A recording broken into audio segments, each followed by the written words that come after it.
السلام عليكم هندسة. السلام عليكم ورحمة الله وبركاته. ازيك يا كريم، ازيك يا محمد، ازيكم يا شباب، عاملين ايه؟ يا رب تكونوا بخير ويا رب كل اللي بيشوفونا يكونوا بخير. عاملين ايه كلكم جميعا في رمضان كده؟ رمضان قرب يخلص، مش عايزينه يضيع من ايدينا. رمضان بيجي مرة واحدة في السنة. اي حاجة تانية بتتكرر، رمضان ما بتتعوضش، ما بيعوضش خالص. رمضان مضاعفة الحسنات وفتح ابواب الجنة وغلق ابواب النار وسلسلة الشياطين. مش عايزين نضيعه في المسلسلات ولا في البرامج ولا في السوشيال ميديا. عايزين نركز، هدفنا ان شاء الله الجنة ومضاعفة الحسنات. رمضان عبادة وشغل، عبادة ومذاكرة، بس مش حاجة تانية.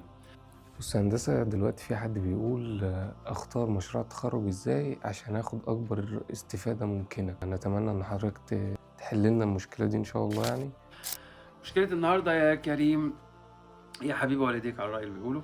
مشكلة النهاردة ازاي اختار مشروع التخرج بحيث ان يفيدني في بعد التخرج. بص، مشاريع التخرج غالبا المفروض ان هي تكون حاجات عملية موجودة في الشركات والمؤسسات. يعني المفروض انك تنزل للشركات وتعرف ايه المشاكل اللي عندها او ايه المشاكل اللي مروا بيها وحلوها، او ايه الداتا اللي ممكن يدوها لك، وعن طريقها تاخده تروح تعمل مشروع تخرج. اقرب حد يقدر يفيدك في الموضوع ده طبعا الدكاتره بتاعه الماده والدكاتره اللي في الجامعه عندك على حسب التخصصات المختلفه. ممكن في الاول يكون عندك في كل ماده مشروع، فساعتها انت مضطر تعمل في كل ماده مشروع. فانت مفيش حاجه اسمها انا بحب الماده دي وبكره الماده دي. لكن في بعض الاحيان او في بعض الكليات او الجامعات بيخيروك، بيقول لك والله تقدر تعمل مشروع في واحد اتنين تلاته اربعه. فساعتها بتختار احسن حاجه. اختيارك لاحسن حاجه دي معلش ملهاش علاقه بمحبتك للماده اكتر ما للحاجه اللي موجوده في السوق. يا جدعان، انا بس ضد حته بحب وبكره. يعني المفروض ان انت طالب ومعاك كل المواد وبتدي لكل المواد كل الاساسيات اللي عندك وبتديها كل الاهتمام وبتحاول تشرح من كل الدكاتره. فمحبتك ليها محبه يعني مقياس نسبي. بمعنى ايه؟ انك تيجي تقول والله انا بحب الماده اكس وما بحبش الماده واي. فاقول لك ليه؟ تقول خلاص الماده دي الدكتور بتاعها كويس وهو اللي بيشرح لي وده بيشرحليش. انت صح في كلامك، لكن مش معنى كده ان اكس احسن من واي. ممكن تكون واي هي اللي منتشره في السوق وهي المطلوبه في السوق. انت حظك انك ما فهمتش من الدكتور كويس او ما فهمتش من المعيد او ما ذاكرتهاش كويس. ده لا يعني ان انت مش هتستخدمها بعد كده.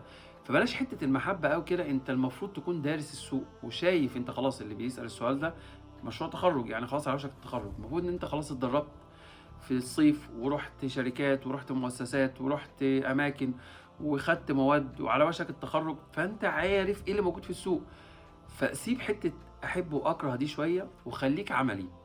ايه المطلوب في السوق؟ المفروض انك تطور نفسك فيه.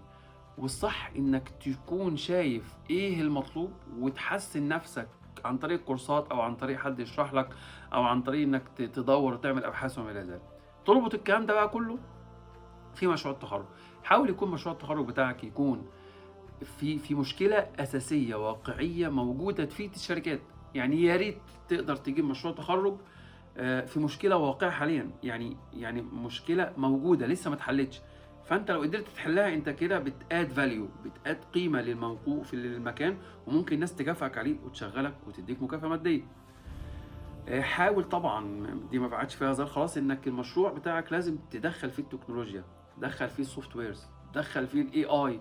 ما ينفعش خلاص بقى المشاريع انك تعمل حاجات قديمه وورقه وقلم وتكتب وتعمل.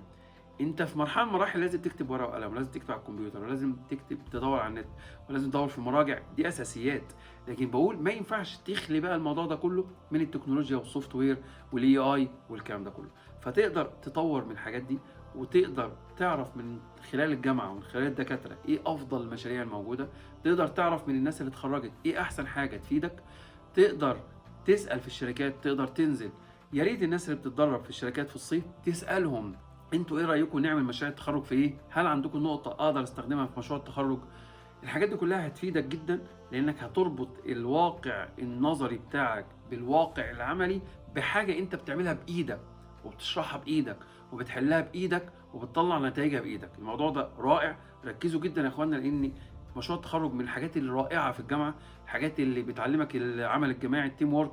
الحاجات اللي بتعلمك طرق البحث المختلفه. الحاجات اللي بتخليك تفكر وتطور من نفسك. الحاجات فعلا اللي بتفرق ما بين فريق وفريق، ما بين مجموعة طلبة ومجموعة طلبة، وبتخلّي الإحساس بيبقى رائع كده وجميل، وبادوّر وبابحث وباعمل.